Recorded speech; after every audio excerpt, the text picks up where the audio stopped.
The man stated that something about Israel made him uneasy. She said this creeped her out. She saw a creepy man standing by their house. He gave me the creeps. He reported that Keyes was very creepy. The man was really creepy and looked like he hadn't bathed in a few days.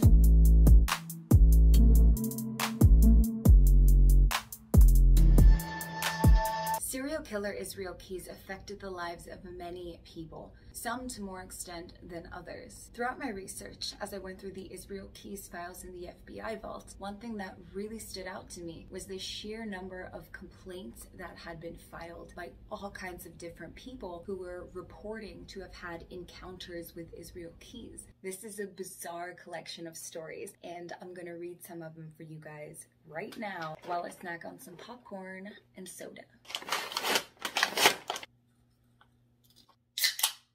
This first complaint comes from a man from Fresh Meadows, New York, who reported that in 2007 or 2008, he was working at a Chinese massage therapist building in Manhattan, New York, and believes that he massaged Israel Keyes. He states that Keyes had long hair, was a little darker skinned than in the pictures, tall and lean. He states that Keyes was wearing a leather jacket and leather pants. He reported that Keyes was very creepy and that he made him uncomfortable. Keyes did not answer when the man asked him how the massage was, and he stated that Keyes looked at him like he wanted him dead.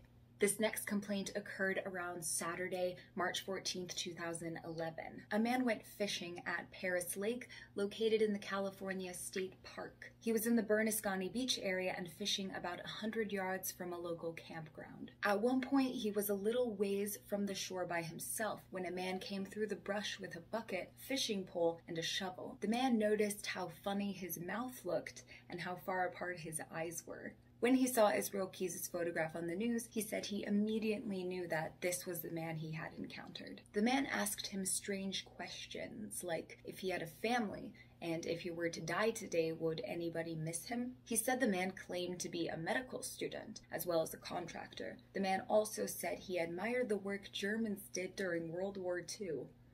He also said he was there for hunting, looking for prey, and had a long buck knife.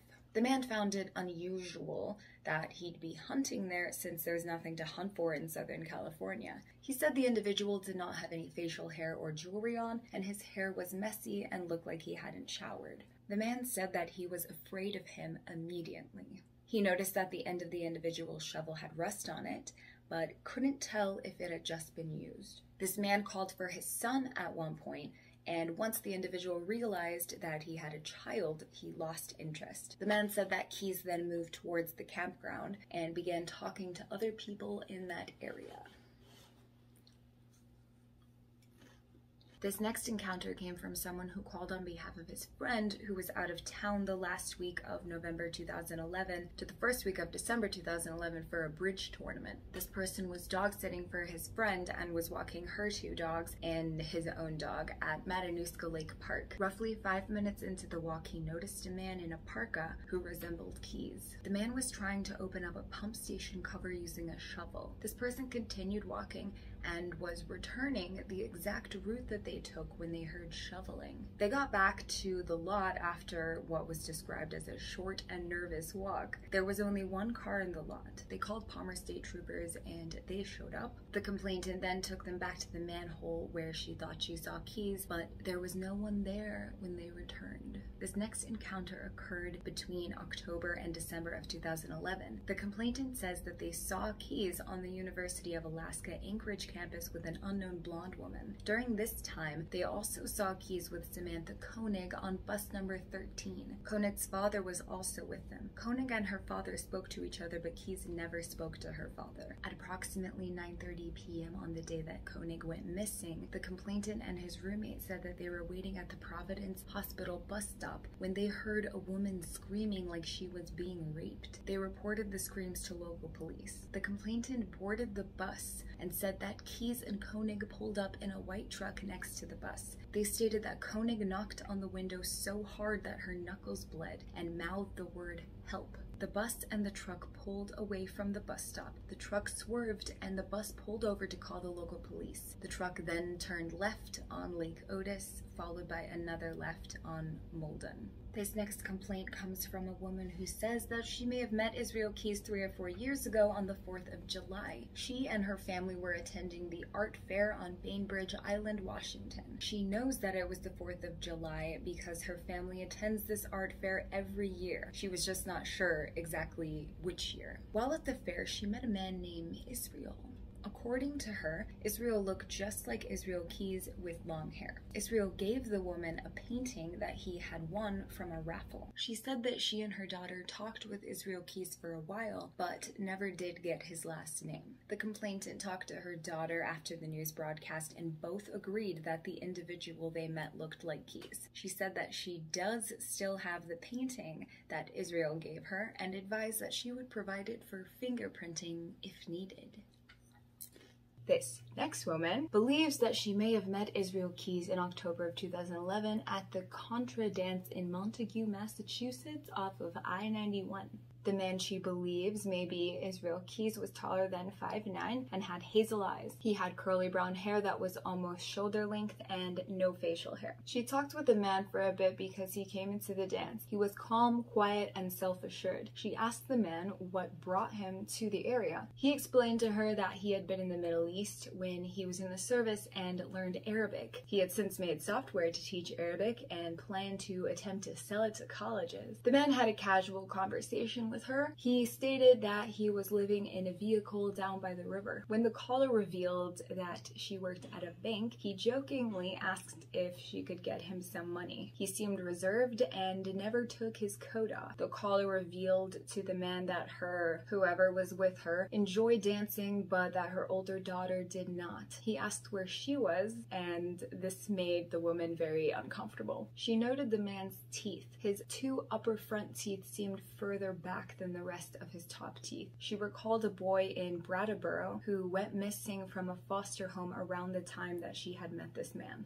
This woman was online and saw a news article about the Samantha Koenig case. She previously owned a coffee shop, so it caught her attention. When she clicked on the article to read it, she saw the photo of Israel Keyes and said that her stomach sank because she had seen him before too. So this woman purchased her coffee shop in Southern California in 2007. She believes she encountered the man she now believes to be Israel Keyes in either April or May of 2007 around 6 a.m. She saw a man walking into the parking lot where her coffee stand was and walked straight towards her shop. She explained that there are not any other businesses or subdivisions for about a quarter mile beyond the coffee shop. The man walked confidently, was well built, could easily walk uphill, and had curly dark hair that was pulled loosely back into a ponytail. He was wearing aviator-styled sunglasses, tan camouflage print pants, and a long-sleeve shirt, which was tucked in a belt, and he had on black shoes. His overall appearance was neat and tidy, like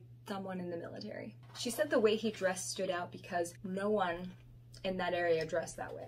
She said the man gave the impression that he knew where he was going and was not lost. The minute he came into view, she said she had a profound sense of evil overcome her. As he walked towards her shop, he stopped in the middle of the parking area and just stood there about 25 feet from the front door of her shop. He then started walking towards the shop again and stopped. Each time he stopped, his gaze was a little off to the right, and he had his head cocked like he was listening for something. He stood there for an uncomfortable amount of time. The man then turned and walked away the same exact way he came, and did not appear to be in any hurry. She said the man never spoke a word to her.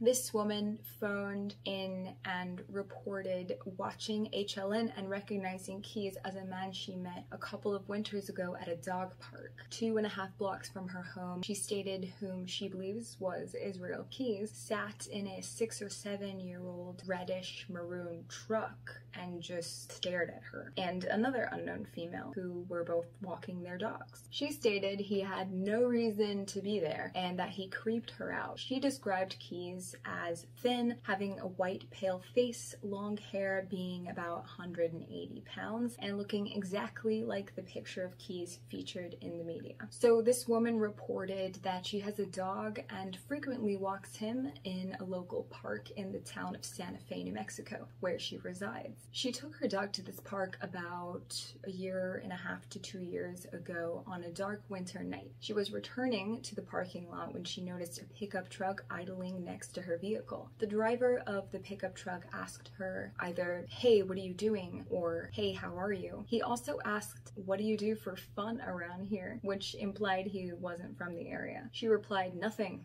going home." She said this creeped her out, and she started driving home.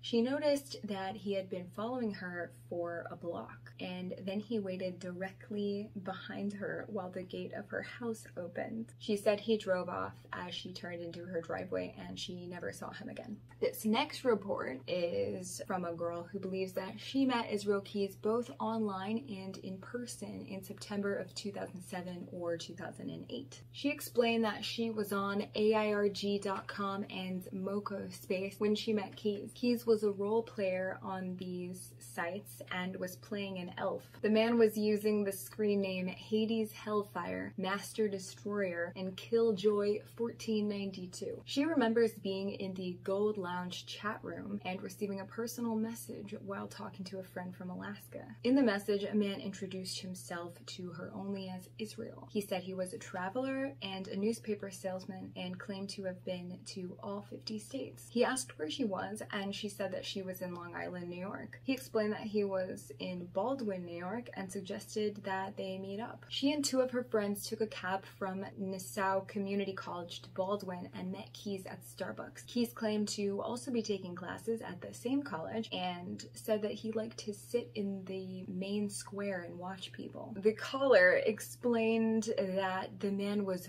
really creepy and looked like he hadn't bathed in a few days. Upon meeting them, the man hugged all three of them and said that he had a date and had to go. He claimed to be living in Baldwin, New York by the train station with a friend named, it's blocked out. The caller explained that Keyes came to visit her in Long Island, but that nothing happened. Keyes sent her pictures of himself with a blonde woman whom he claimed was his girlfriend. She is unsure, but believes her name may have been, they blocked that out too. She explained that these photos were on an old cell phone of hers and that she plans to look for them. This one's really creepy. So this person called the Keyes tip line to report that she and her friends made a call to the Colchester Police Department about 1 a.m. sometime in July of 2011 to report suspicious activity in a shed near the Winooski River. She states that they heard a baby crying, though it may have been unrelated, and there was a tall male milling around inside the shed with the light on. The shed is located just down the hill from the Handy Suites, 27 Susie Wilson Road, Essex Junction, Vermont. The caller and her boyfriend live next door to the Handy Suites. She also notes that the shed is near the Winooski River,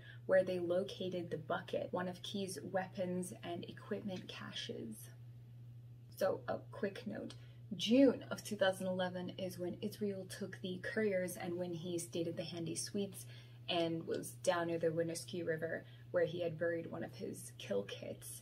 So this woman claims July, but I'll bet you anything that that was just, you know, I mean, who the hell remembers that shit? June, July, it's the summer. A woman from St. Albans, Vermont called the public access line to advise that she believes that she met Israel Keyes. She believes she met him at St. Albans Bay Dock in St. Albans, Vermont. She did not know the exact date or year, but believes that it was mid-2000 something in mid to late summer. She was fishing alone on the dock when a small man with short brown hair wearing a shirt that said London approached her and talked with her for about 5 minutes. She recalls asking him if he was from London because of his shirt, but he didn't have an accent. The man asked her 3 times how deep the lake was. She told him that she didn't know, but that her grandson was at the store and would be back in a few minutes, and that perhaps he would know. After she gave the man this answer, he got up and left. She did not see if he got into a vehicle. This one's kind of intense. This next caller reported that someone attacked her in December 2011 2001 and that she believes this is Israel Keys. She said she was walking to her friend's apartment located on Paradise Road in Las Vegas, Nevada, and someone attacked her in the breezeway. She stated that someone tried to strangle her. She got a good look at his face and believes that this was Israel Keys. She said she managed to get her pocket knife out and thinks she stabbed him somewhere in the head. She managed to get away and call 911, and the Las Vegas Metro Police came. She said the police did not make a report. This next complainant is from Glencoe, Oklahoma. She reports that in 1998, she was at a Hooters restaurant in Oklahoma City, and she believes that she saw Israel Keys in a restaurant with sunglasses and a cowboy hat on. Keys acted tense. This possible sighting happened around 7 or 8 p.m. This one's kind of weird. This woman calls into the public access line to offer a tip about Israel Keys. She says that she was roommates with him for 2 or 3 months in the summer of 2008 in College Station, Texas. She says Keys went by the name, and they blocked it out. She says Keys went by a different name and that he claimed that he had just gotten out of the army. When she was all set to sign over their apartment lease to him, he disappeared. This complaint is a report of a possible sighting of Israel Keys in August of 2002. This person stated that he went on vacation to Revel Stoke in Canada. He went to a plaza while in Canada to watch a band. While at the plaza, he was approached by someone who appeared very similar to that of Israel Keys. The individual did not provide any information about himself, just made small talk about the man and his dog who was accompanying him. This caller was unable to provide additional investigative leads about this possible encounter with Israel Keys, but he is very confident that Keys is the person he met on that day in 2002. He says that he has since watched some of the video interviews released by the FBI and says that they made him even more confident that Keys was the man he met. He says that he believes there were several missing persons cases around this time in Canada near Revel Stoke. Next, this person wrote in, "After seeing the photos of your Alaska serial killer who committed suicide, I recognized him as the man who was in Tucson for about 2 months in the winter of 2010. He would frequent a grocery store parking lot in the early morning, saying he was homeless and needed money for a ride. He was clean and showed no signs in a row. As the man approached myself and others, they finally managed to get him off the property. The store was the Sunflower Market at Speedway and Swan. I have no idea if there were any murders in the area at the time, but we have a pretty high homicide rate, so I would not be surprised. Don't know if this is the type of info you need, but since I recognized him, I wrote."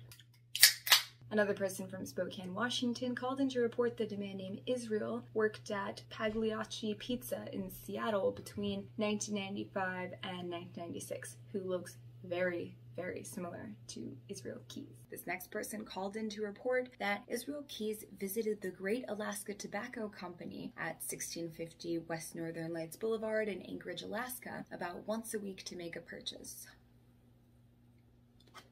She said that sometime after she began to work at the tobacco company in March of 2010, Keys would come in once a week to make a large purchase and pay with a company check. She cannot remember what the exact company name was, but knows that it was either an inn or a lodge in Alaska. This next complainant believes that she encountered Israel Keys in August of 2005 at the Jacob Lake Lodge in Arizona, located at the junction of US Route 89A and State Route 67. She stated her U-Haul broke down on Route 89, and a man resembling Keys stopped by on his motorcycle to offer assistance. The man asked where she was going, if she was alone, and where she was from. Soon after, another man stopped to offer assistance, and the man, believed to be Israel Keys, stated that everything was fine. The woman, however, told this second man who stopped that she indeed needed assistance, and he phoned a tow truck. The vehicle was towed back to Jacob Lake Lodge, and the man on the motorcycle followed her there. The man, believed to be Keys, would not leave after she told him that everything would be fine. The man lingered at the lodge for approximately 2 hours. She stated that the man pressed in close to her when she was looking under the hood of the U-Haul. She was uncomfortable that he was staying with her and approached the counter counter at the lodge and asked the ladies there to phone the police. The man soon left. She identified the man as tall and said that he showed very little expression. At one point, she jokingly asked if he was a serial killer, and he showed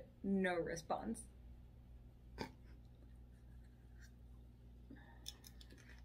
This next complainant is from Jackson, Missouri, and called in to report that in 1997 or 1998, Israel Keyes picked them up and two females when their car was broken down on Highway 85 in South Carolina. Keyes was driving a gray 1990s Nissan Pathfinder SUV with Alaska license plates. Keyes drove past the next two exits that had a service station and took them and the two females to a cornfield. After a few minutes in the cornfield, Keyes turned his SUV around and took them and the two females to the closest service station and dropped them off. The next person's report comes in the form of an email, and it reads as follows. Regarding Israel Keyes' serial killer, the following incident might be relevant since I just read Israel Keyes confessed to first attacking someone in the Dallas, Hoh River, Oregon area in 96 to 98. In 1995, I was working in Hoh River, Oregon, living in a warehouse, painting parts of an antique carousel for Historic Carousels Incorporated. I took daily walks outside the warehouse along the river as a break. One day, a man I had not met before chatted me up and asked me to help load his van. I think he had windsurfing equipment. I got a weird feeling about him and told him that I had to get back to work or I'd get in trouble and that people were waiting for me. He got a little insistent in a whiny way, and I backed away and went directly back to the warehouse. The picture of Keyes reminds me of this guy. I remember the brown hair, roundish face. I was 29 at the time but looked significantly younger than I was. He presented himself as if he were more attractive and persuasive than he actually was. I mainly remember this incident because he gave me the creeps to the point that my instinct was to get away and be however rude I needed to be doing it. This next complaint is particularly bizarre because it comes from a friend and co-worker of Lorraine Currier. She says that in April of 2011, Lorraine Currier had told her that she believed that someone was stalking her and her husband, Bill Currier. Lorraine told her friend that she saw a creepy man standing by their house and watching the couple. The man wore dirty clothes and had greasy layered hair. This next complaint was called in by Israel Keyes' dog walker. This woman claims that she worked as a dog sitter in Alaska. She indicated that she cared for Israel Keyes' dogs approximately 5 years ago and has a record of the dates that Keyes was away from home and how long he was gone. She said that Keyes on occasion would call her to check up on his dogs. This woman told the task force officer that she first met Keyes and his girlfriend, I'm assuming this is Kimberly that she's talking about, approximately 5 years ago when she started dog sitting for them. She told the TFO that Keyes had also worked for her remodeling her home when she lived in Anchorage. She said that prior to moving from Alaska about 2 years ago, she watched Keyes' dogs on multiple occasions when he would travel out of state. She thought this information could be useful to law enforcement in tracing Israel's travel. She did not have the information readily available and told the task force officer that she would email the information to him when she could gather it. Shortly after this, the TFO received an email outlining the dates which she recalled Keyes traveling based on her watching his pets. This next person called in to report that while hiking on the Franconia Ridge Trail in New Hampshire, she and her husband came across a man and his dog at the Mount Liberty summit. She said that she noticed that the man was not dressed appropriately for hiking in October. He had no camping gear and no additional clothing for the colder weather. She said that the man had freckles on his arms, but on his right forearm he had very distinctive white splotches. This could be from the smiley face brand that he had on his forearm. He was possibly in his mid-20s, energetic, refreshed, well-mannered, and articulate. He said he was from New England but had more of a Midwestern accent. The man told them that he was a contractor by trade, but that he liked to take 2 or 3 weeks off to go camping and hiking. The caller said that the man kept dipping below the rock, possibly checking on something. The behavior was very odd to them. The dog that was with this man did not have a collar or a leash and did not follow him when he dipped below the rock. The complainant said that she is sure of the time frame because she and her husband were new to hiking and kept a journal in the back of a hiking book. They remember that it was 2011 again because that particular summer was very rainy. However, the complainant recalled that it was a beautiful fall day when they went for this hike. The complainant described the dog as a black lab mix that looked mostly lab with smaller lab. This dog was more petite featured and was female. The male stated that the dog was young. The complainant noted that the male she saw on the hiking trip had freckles on his face and freckles on his arm, and she noticed a white blotch on his shoulder where there were no freckles. Again, this could be the IZ brand that he had on his shoulder. The hiker did not have any gear. He was dressed in Carhartts, sneakers, a flannel shirt with a t-shirt underneath, and wearing a hat, not a ball cap, so more like a beanie, I'm assuming. And that's interesting if you compare it to this picture of Israel.